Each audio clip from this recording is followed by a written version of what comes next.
केवल 7 माला करके प्रत्यक्ष होता है महापिशाच। इस साधना में हवन की आवश्यकता नहीं पड़ती। नमस्कार, आप सभी का स्वागत है हमारे चैनल अद्भुत राजसिक साधनाएं में। महापिशाच एक ऐसी शक्ति जो अति तीक्ष्ण एवं तामसिक है, जिसके माध्यम से साधक अनेक प्रकार के तांत्रिक कार्य कर सकते हैं। महापिशाच साधना संस्था द्वारा बहुत सारे साधक को सन 2019 से ही करवाई जा रही है और इस साधना की सिद्धि अति तीव्र रूप से मिलती है। साधना काल में भी साधक को अद्भुत अनुभव देखने को मिलते हैं। हालांकि महापिशाच के विषय में काफी पहले बहुत बार चर्चा की गई है YouTube एवं टेलीग्राम चैनल पर, लेकिन जो नए साधक प्रश्न करते हैं व्हाट्सएप अथवा टेलीग्राम चैनल के माध्यम से, उन प्रश्नों से ये समझ में आता है कि उनके लिए पुनः इसके विषय में बताना अति आवश्यक है। महापिशाच एक तामसिक शक्ति है जिसके माध्यम से आप मुख्य रूप से किसी को प्रताड़ित कर सकते हैं, परेशान कर सकते हैं, किसी का मतिभ्रम कर सकते हैं अथवा शत्रु को माया रच के भ्रमित कर सकते हैं, अद्भुत चमत्कार दिखा सकते हैं। किसी मनुष्य के ऊपर यदि बहुत सारे भूत प्रेतों ने कब्जा कर रखा है तो एक अकेला महापिशाच ही पर्याप्त है अनेकों भूत प्रेतों को किसी मनुष्य के शरीर से हटाने के लिए, या किसी ऐसे स्थान विशेष से हटाने के लिए जहां पर प्रेतों पिशाचों का वास है।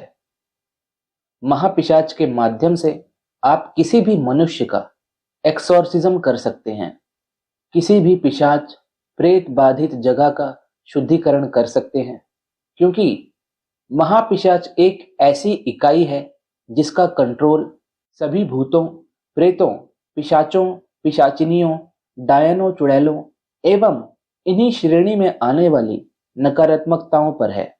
महापिशाच की इकाई के विषय में हम वीडियो में आगे समझेंगे।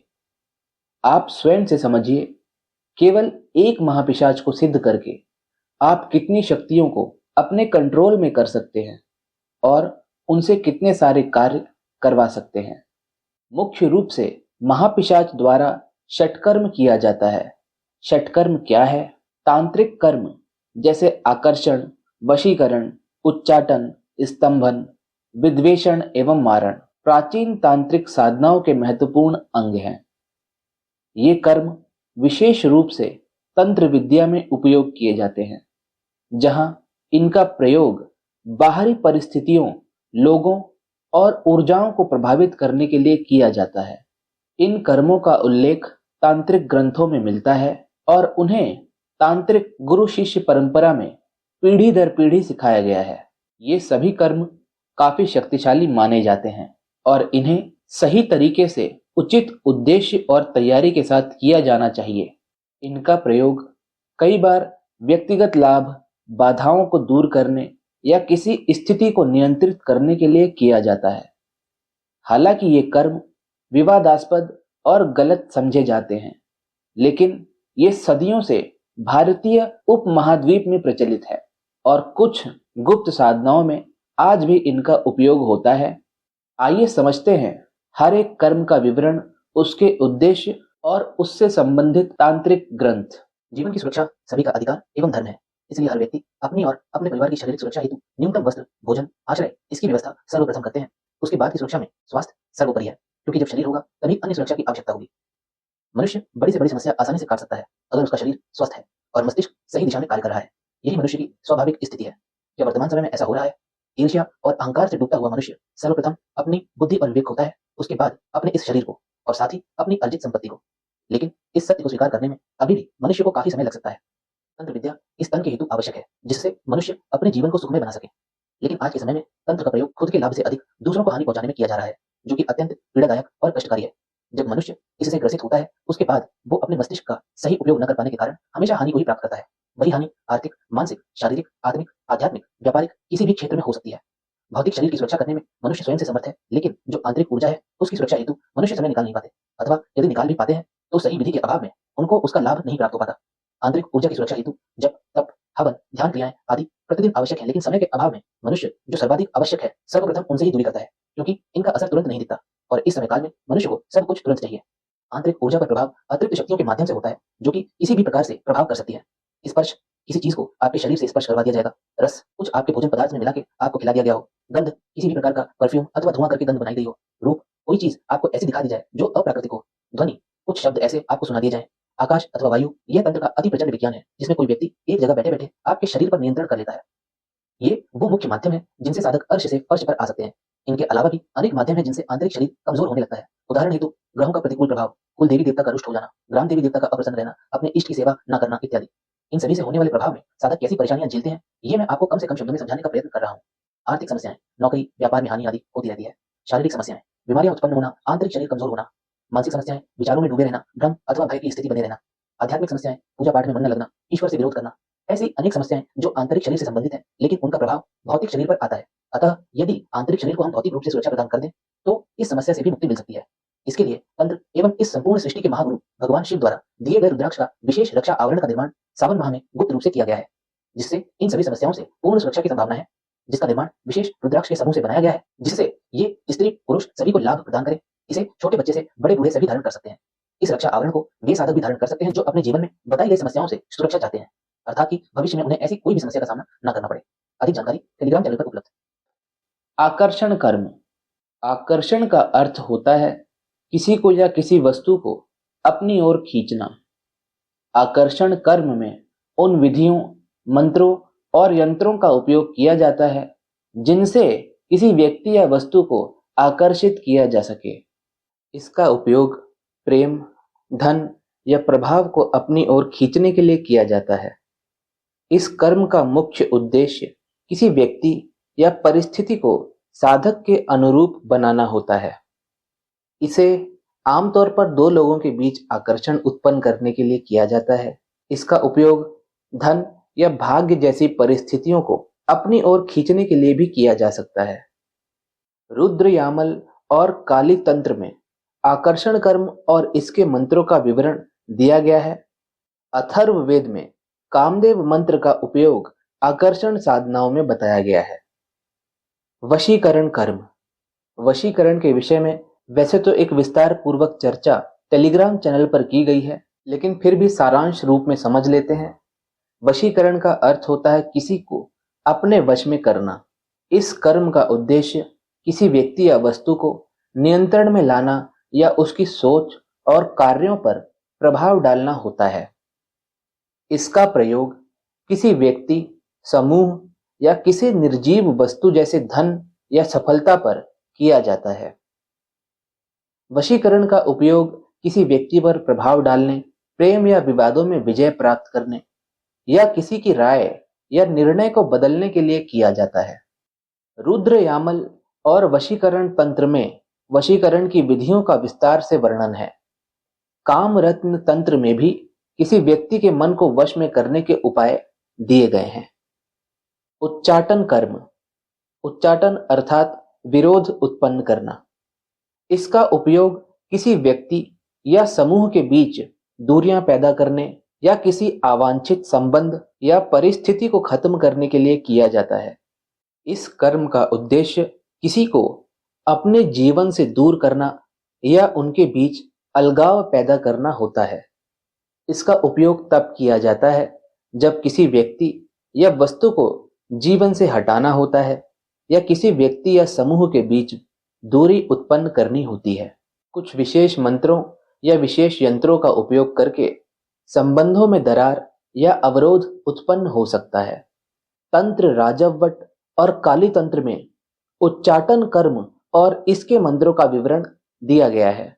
अथर्ववेद में भी उच्चाटन मंत्र का उल्लेख है जो दो लोगों के बीच दूरी पैदा करने के लिए उपयोग होता है। स्तंभन कर्म। स्तंभन अर्थात रोकना या स्थिर करना। इस कर्म का उपयोग किसी व्यक्ति की प्रगति या कार्य या शक्तियों को रोकने के लिए किया जाता है। ये कर्म स्वयं की सुरक्षा के लिए भी किया जाता है, जिससे कोई शत्रु आपको हानि न पहुंचा सके। स्तंभन का उपयोग तब किया जाता है जब किसी घटना को रोका जाना होता है, किसी प्रतिद्वंद्वी की सफलता को रोकना होता है या कोई अनचाही घटना को रोकने के लिए होता है। काली तंत्र और कुलार्णव तंत्र में स्तंभन का उल्लेख मिलता है, जिसमें कुछ मंत्रों का जाप करके किसी की प्रगति को स्थिर किया जा सकता है। अथर्ववेद में भी स्तंभन क्रिया को करके बाधाओं को उत्पन्न करने के लिए उपाय बताए गए हैं। विद्वेषण कर्म। विद्वेषण अर्थात विवाद या दुश्मनी पैदा करना। इसका उद्देश्य व्यक्तियों या समूहों के बीच मतभेद, द्वेष या विवाद उत्पन्न करना होता है। इसका उपयोग किसी को कमजोर करने या दो लोगों के बीच दुश्मनी पैदा करने के लिए किया जाता है। विद्वेषण कर्म का प्रयोग तब किया जाता है जब किसी को अलग करना हो, गठबंधनों को तोड़ना हो या दो व्यक्तियों या समूहों के बीच विवाद पैदा करना हो। इसमें विशेष मंत्रों का प्रयोग किया जाता है जो तनाव और शत्रुता बढ़ाते हैं। साथ ही यंत्रों का उपयोग होता है जिससे लक्ष्य की ओर इस ऊर्जा को निर्देशित किया जा सके। विद्वेषण तंत्र नामक तांत्रिक पुस्तक में मंत्रों के जरिए विवाद उत्पन्न करने की विधि का विवरण है।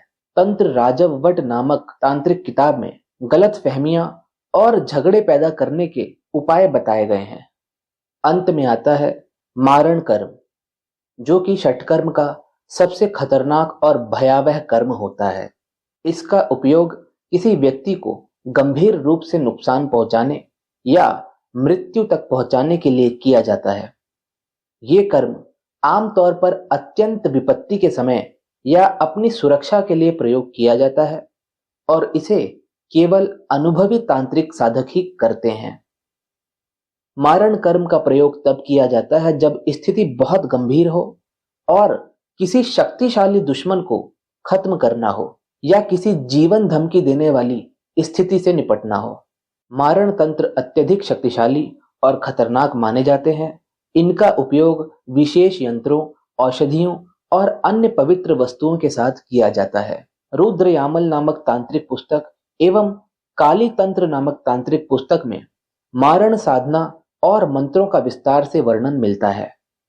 अथर्ववेद में भी विनाशकारी शक्तियों के बारे में कुछ गुप्त मंत्रों का उल्लेख मिलता है। हालांकि ये साधनाएं पारंपरिक तंत्र साधनाओं का हिस्सा रही हैं, लेकिन इन्हें अघोर परंपरा से भी जोड़ा जाता है, जो कट्टर और कई बार काले जादू से संबंधित मानी जाती है। इन कर्मों का उपयोग सही उद्देश्य और सावधानी के साथ किया जाना चाहिए। यदि इनका प्रयोग गलत उद्देश्यों के लिए किया जाता है तो इसका नकारात्मक प्रभाव साधक पर भी पड़ सकता है। आकर्षण, वशीकरण, उच्चाटन, स्तंभन, विद्वेषण और मारण कर्म तांत्रिक साधनाओं का महत्वपूर्ण हिस्सा है, जिनका उद्देश्य बाहरी संसार पर गहरा और कभी-कभी खतरनाक प्रभाव डालना होता है।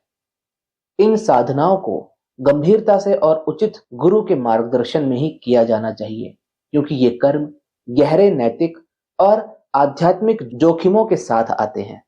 अब आइए समझते हैं कि महापिशाच वास्तव में क्या होता है और उसका मूल क्या है। आप सभी ने पाया होगा कि पिछले कुछ वर्षों में कलाकार, बड़े व्यापारी, राजनीतिज्ञ एवं अन्य विशेष पद पर सम्मानित मनुष्य माता बगलामुखी के दरबार में जाते हैं और उनकी वहां से चित्र आदि का प्रसारण भी सोशल मीडिया पर करते हैं। माता के आशीर्वाद से कितने मनुष्य आज उच्च पद पर व्याप्त हैं, इसका कोई अनुमान भी नहीं लगा सकता है। और यही कारण है कि माता की शक्ति को हर एक व्यक्ति को अपने अंदर समाहित करना अत्यंत आवश्यक है, क्योंकि इस काल में माता की ऊर्जा ही पार लगाएगी और माता से ही प्रार्थना करके इस अकारण समस्या युक्त जीवन की नाव पार लगेगी। माता बगलामुखी मंदिर में साप्ताहिक हवन। शत्रु, यदि हम विस्तार से समझना चाहें तो वो हर एक कार्य जिसके कारण हमें हमारे जीवन में समस्या हो रही है वो हमारा शत्रु है। जैसे यदि हमारे कार्य ग्रहों के कारण रुक रहे हैं तो वो भी मनुष्य के शत्रु के रूप में कार्य कर रहे हैं। एक सामान्य मनुष्य के जीवन में सब कुछ ग्रहों के ही अधीन रहता है। आर्थिक, मानसिक, आत्मिक, प्रशासनिक, आध्यात्मिक, सामाजिक, शारीरिक, मान सम्मान, धन धान्य आदि सब ग्रहों पर निर्भर करता है। लेकिन एक साधक में इसमें परिवर्तन आ सकता है कि वो कैसी साधना करता है उसके अनुसार। लेकिन माता महाविद्या का आशीर्वाद जितना आवश्यक है उतना शायद ही कुछ और हो। माता की कृपा से मनुष्य अपने संपूर्ण शत्रु का नाश करता है और उसकी समस्याएं एकाएक समाप्त हो जाती हैं। ये विशेष रूप से उन साधकों हेतु सुविधा है जो साधक स्वयं से जब तक आदि करने में असमर्थ हैं और वह चाहते हैं कि उनके लिए इस विशेष हवन का आयोजन उनके जीवन लाभ हेतु किसी विशेष महाविद्या स्थान पर होए। माता बगलामुखी मंदिर नलखेड़ा मध्य प्रदेश में माता का शक्तिपीठ है और यहाँ विशेष रूप से नाना प्रकार की औषधियों से हवन संपन्न किया जाता है। ये पूर्ण प्रक्रिया माता के मंदिर के प्रांगण में ही होती है, जिसका स्वरूप अत्यंत सिद्धिदायक होता है और इस अद्भुत हवन से मनुष्य सीधे माता से जुड़ पाता है और अपने जीवन में उन सभी सकारात्मक ऊर्जाओं को प्राप्त करता है जिससे उसके जीवन में नित्य पल उन्नति होती रहे और वह समस्त शिखर की प्राप्ति करे। माता का आशीर्वाद साधक अनेक रूप में प्राप्त कर सकते हैं, जैसे जप के माध्यम से, क्रिया के माध्यम से, स्वयं के हवन के माध्यम से, प्रसाद के माध्यम से, दर्शन के माध्यम से एवं किसी अन्य व्यक्ति द्वारा माता के स्थान पर विशेष हवन के माध्यम से, जो कि आप सभी के लिए संस्था द्वारा संपन्न करवाया जा रहा है। वह साधक जो अपने जीवन में पूर्ण उन्नति की कामना करते हैं, वह माता की शक्तिपीठ में प्रत्येक सप्ताह होने वाले इस विशेष हवन में नामांकन करवा सकते हैं। लेकिन हवन के लिए कुछ नियम हैं जिनका पालन करना आवश्यक है। प्रत्येक साधक हेतु न्यूनतम 12 हवन आवश्यक है। जब साधक स्वयं से हवन करते हैं, ऐसी स्थिति में साधक को न्यूनतम 4 हवन करने आवश्यक होते हैं, लेकिन जब कोई अन्य करता है तो कम से कम 64 हवन आवश्यक है। लेकिन क्योंकि ये हवन माता महाविद्या शक्तिपीठ के प्रांगण में हो रहा है, इसलिए न्यूनतम 12 हवन आवश्यक है। साधक को 12 हवन हेतु धनराशि एक साथ जमा करना आवश्यक है। हवन 2 प्रकार के किए जाएंगे, एक साधक विशेष, दूसरा सामूहिक रूप से। साधक विशेष हवन में साधक के लिए कुछ संख्या में जप किया जाएगा, उसके बाद हवन किया जाएगा। सामूहिक में सिर्फ हवन किया जाएगा जिसमें अनेक साधक हेतु एक साथ हवन होगा। ये साधक के ऊपर निर्भर करता है कि वह किसमें नामांकन करवाना चाहते हैं। यदि कोई साधक विशेष हवन करवाना चाहते हैं व्यक्तिगत रूप से निश्चित पुरुष चरण के साथ, जैसे कुछ निर्धारित जप संख्या में, ये भी सुविधा उपलब्ध हो जाएगी। धनराशि, ये हवन दिन अनुसार नहीं होगा, ये मुहूर्त अनुसार होगा। इसलिए कोई दिन निर्धारित नहीं हो सकता है इसमें कि प्रत्येक रविवार या सोमवार यह हवन होगा, लेकिन सप्ताह में एक दिन यह हवन होगा, ये तय है। सामूहिक हवन एवं साधक विशेष हवन की निर्धारित धनराशि क्या रखी गई है, इसकी जानकारी आप हमारे टेलीग्राम चैनल पर पोस्ट की गई सूचना के माध्यम से प्राप्त कर सकते हैं। आप सभी का तंत्र जगत में स्वागत है। नमस्कार। भारतीय पौराणिक कथाओं में महापिशाच का अर्थ महान दानव होता है, जिसमें महा अर्थात महान और पिशाच अर्थात राक्षस या भूतों के साथ जोड़ा जाता है। ये इकाई अलौकिक प्राणियों के विशाल पंथ के भीतर सबसे दुर्जय और दुष्ट आत्माओं में से एक का प्रतिनिधित्व करती है। महापिशाच की अवधारणा भारतीय गूढ़ परंपराओं में आध्यात्मिक शक्ति और अंधेरे बलों के बीच जटिल अंतर संबंध को दर्शाती है। भारतीय संस्कृति में राक्षसों और आत्माओं की धारणा प्राचीन काल से चली आ रही है, जिसका संदर्भ वैदिक ग्रंथों, महाभारत और रामायण जैसे महाकाव्यों और विभिन्न पुराणों में मिलता है। एक महत्वपूर्ण व्यक्ति के रूप में महापिशाच का विकास लोक कथाओं, धार्मिक प्रथाओं और तांत्रिक अनुष्ठानों के मिश्रण के माध्यम से होता है। महापिशाच से संबंधित प्रमुख तांत्रिक साहित्य एवं प्रमुख ग्रंथ। कई तांत्रिक ग्रंथ महापिशाच की प्रकृति और भूमिका के बारे में जानकारी देते हैं। कुलार्णव तंत्र, ये प्राथमिक तांत्रिक ग्रंथ अन्य अलौकिक संस्थाओं के बीच महापिशाच पर चर्चा करता है। ये तांत्रिक पुस्तक ऐसे प्राणियों को आमंत्रित करने और नियंत्रित करने के लिए अनुष्ठानों का वर्णन करती है, जिसमें अनुष्ठान की शुद्धता और सटीकता की आवश्यकता पर जोर दिया गया है। तंत्र राज नामक तांत्रिक पुस्तक, ये ग्रंथ महापिशाच सहित विभिन्न देवताओं और आत्माओं का विस्तृत वर्णन प्रस्तुत करता है। ये इन संस्थाओं को प्रभावी ढंग से प्रबंधित करने के लिए आवश्यक अनुष्ठानों पर मार्गदर्शन प्रदान करता है। प्राचीन तंत्र नामक तांत्रिक ग्रंथ विभिन्न प्रकार के राक्षसों और आत्माओं की खोज के लिए जाना जाता है। इस ग्रंथ में भूत भगाने और महापिशाच से सुरक्षा पर व्यवहारिक सलाह शामिल है। विस्तृत विवरण कुछ इस प्रकार है। कुलार्णव तंत्र, इस ग्रंथ में महापिशाच को मानव जीवन को बाधित करने की शक्ति वाले एक दुर्जय राक्षस के रूप में दर्शाया गया है। महापिशाच से जुड़े अनुष्ठान जटिल होते हैं, जिनमें राक्षस को नियंत्रित करने या उसे शांत करने के लिए विशिष्ट मंत्रों और आहुतियों की आवश्यकता होती है। तंत्र राज, ये ग्रंथ व्यापक ब्रह्मांडीय संदर्भ में महापिशाच का वर्णन करता है। राक्षसों के बीच इसकी पदानुक्रमिक स्थिति और ऐसी संस्थाओं के साथ बातचीत करने या उन्हें प्रतिबंधित करने के लिए आवश्यक विशिष्ट अनुष्ठानों का विवरण देता है। प्राचीन तंत्र नामक पुस्तक, ये पुस्तक महापिशाच से निपटने के व्यवहारिक पहलुओं पर ध्यान केंद्रित करती है। भूत भगाने और सुरक्षा के तरीके प्रदान करने में ये पुस्तक सहायक है और व्यक्तियों और पर्यावरण पर राक्षस के प्रभाव पर यह पुस्तक विस्तार पूर्वक चर्चा करती है। महापिशाच को अक्सर एक भयानक और विचित्र रूप में दर्शाया जाता है। महापिशाच का रूप विवरण में एक विकृत या क्षीण शरीर, एक भयानक चेहरा और भय पैदा करने वाली अन्य विशेषताएं शामिल हैं। ये रूप राक्षस की दुष्ट प्रकृति को रेखांकित करता है। महापिशाच की प्रतीकात्मकता का रूप अराजकता और व्यवधान का प्रतीक है, जो अलौकिक दुनिया के अंधेरे पहलुओं का प्रतिनिधित्व करता है। अलौकिक शक्तियां, महापिशाच के पास कई दुर्जय शक्तियां हैं। मन पर प्रभाव राक्षस विचारों और भावनाओं को प्रभावित कर सकता है, जिससे मनोवैज्ञानिक गड़बड़ी या मानसिक असंतुलन हो सकता है। शारीरिक नुकसान, महापिशाच में शारीरिक नुकसान या बीमारी पहुंचाने की क्षमता होती है, जो व्यक्तियों के स्वास्थ्य और कल्याण को प्रभावित करती है। तत्वों पर नियंत्रण। कुछ ग्रंथों से पता चलता है कि महापिशाच कुछ प्राकृतिक तत्वों या शक्तियों को नियंत्रित या उनमें हेरफेर कर सकता है, जिससे इसकी भयावह प्रतिष्ठा और बढ़ जाती है।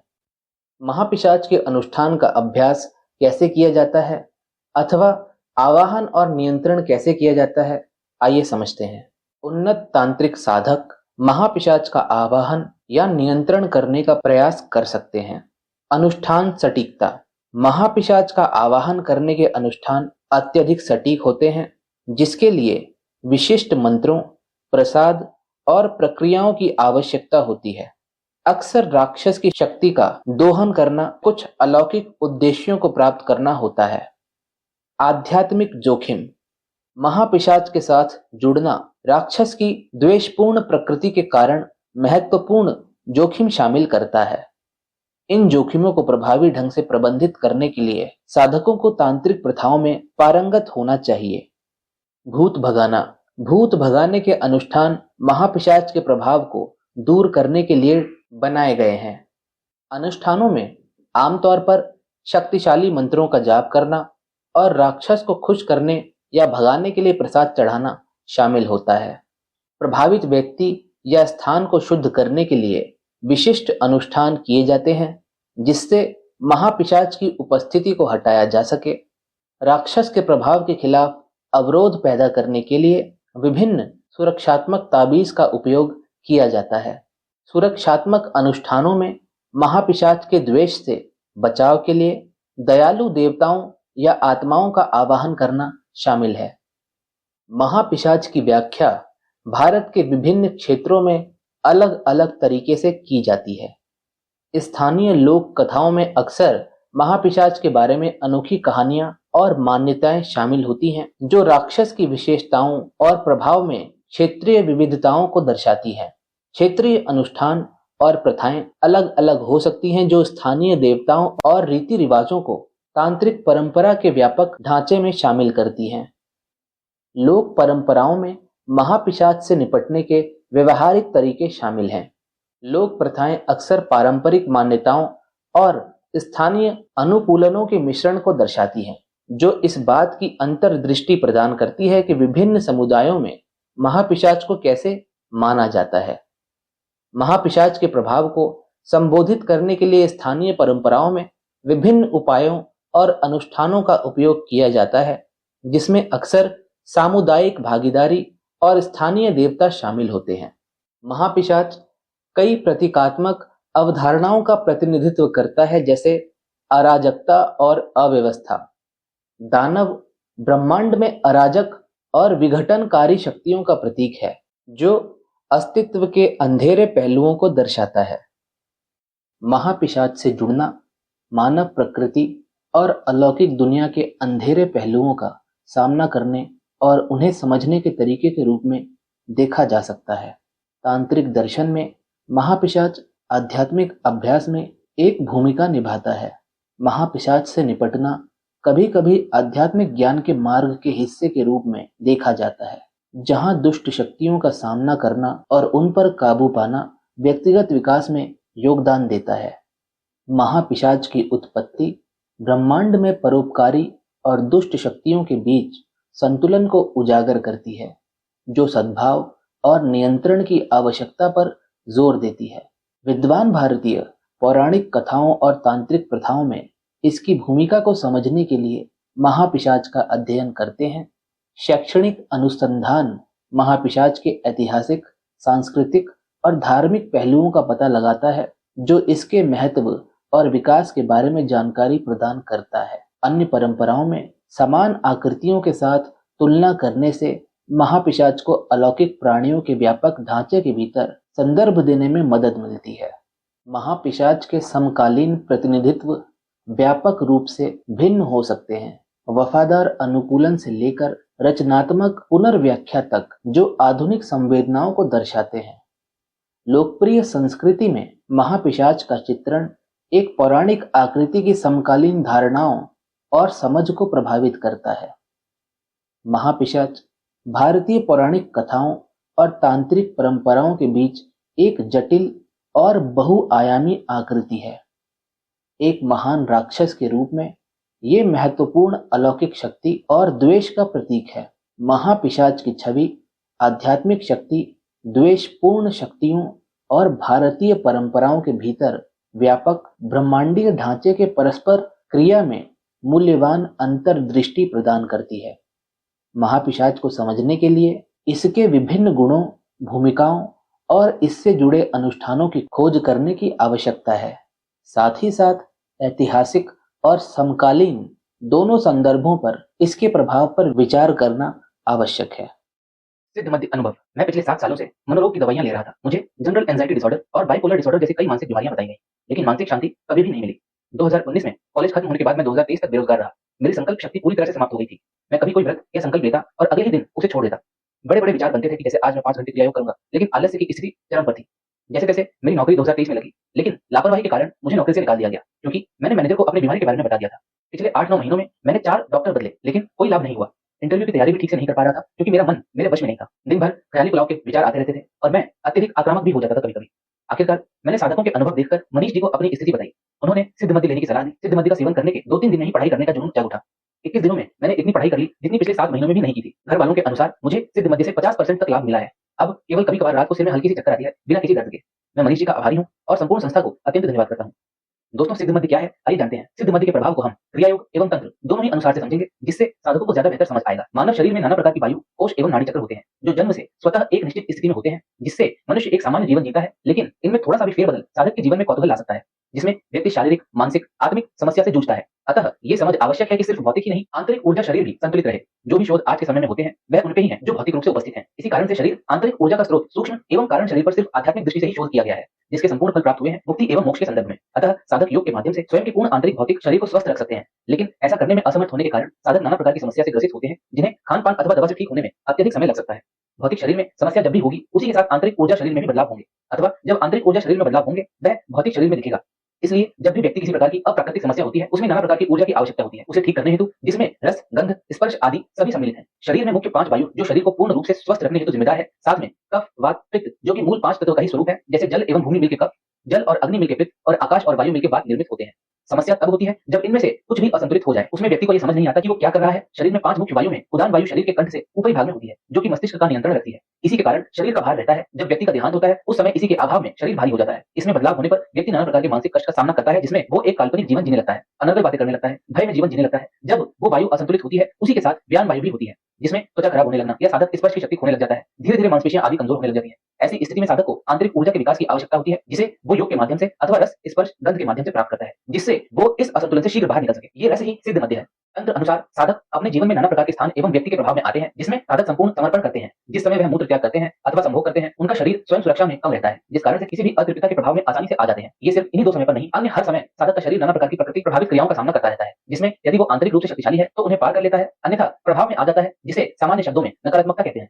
आपने अधिकतर सुना होगा कि किसी को भूत अथवा प्रेत ने पकड़ लिया जब वो किसी जगह पर पेशाब कर रहा था। उसका मूल कारण स्वयं को स्वच्छंद छोड़ना है, जिसकी वजह से प्रभाव में आने की संभावनाएं बढ़ जाती हैं। इसलिए व्यक्ति को संभोग एवं इससे संबंधित क्रिया को निर्धारित स्थान पर ही करना चाहिए। चंद्र जल एवं मन का कारक होता है। सूर्य द्वारा भूमि पर जीवन होता है। ये तो हर व्यक्ति समझता है, इसलिए तंत्र में हठ योग की इतनी महत्वता है। यदि साधक इसका अभ्यास करता है तो कोई भी नकारात्मक शक्ति उसके समीप भी नहीं आ सकती है।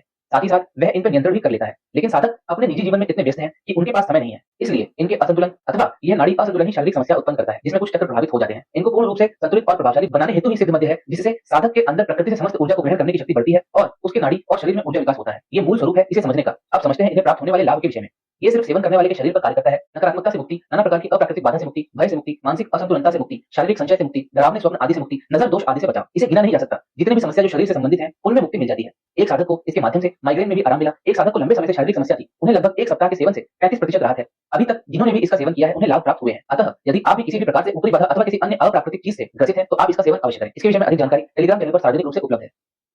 दोस्तों, अभी तक हमने बात की महापिशाच की शक्तियों एवं गुणों की और उसे कैसे कंट्रोल किया जा सकता है, इसके बारे में हमने समझा। आइए अब समझते हैं इसकी साधना के विषय में। इसकी साधना के लिए सर्वप्रथम एक कमलगट्टे की माला की आवश्यकता होती है, जिसका तामसिक पैशाचिक संस्कार किया गया हो। पैशाचिक संस्कार कैसे किया जाता है, इसकी थोड़ी बहुत जानकारी हमने अपनी काम पिशाचनी का विकल्प वाली वीडियो में बताया था। इसकी विस्तृत जानकारी के विषय में आइए चर्चा करते हैं। सर्वप्रथम अमावस के दिन कमलगट्टे के 109 बीजों को काले धागे में गूंथकर एक माला बनाई जाती है, जिसमें 108 मन के जाप के होते हैं और 109वां मन का सुमेरु होता है। इतना कर लेने के बाद किसी ऐसे शमशान में जाते हैं जिस शमशान को लगकर कोई बहती हुई नदी हो। अमावस की रात शमशान से सटी हुई नदी में जाकर अपने द्वारा पहले से सिद्ध की गई तामसिक नकारात्मक शक्ति का आवाहन किया जाता है।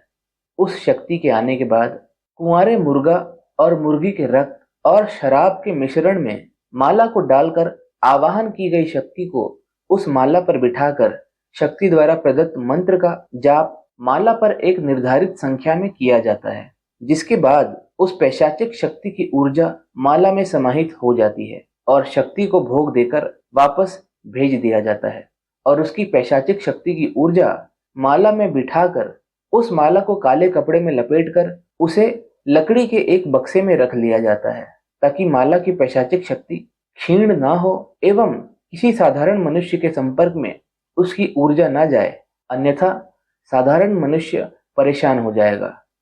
इस बात का खास ख्याल रखा जाता है।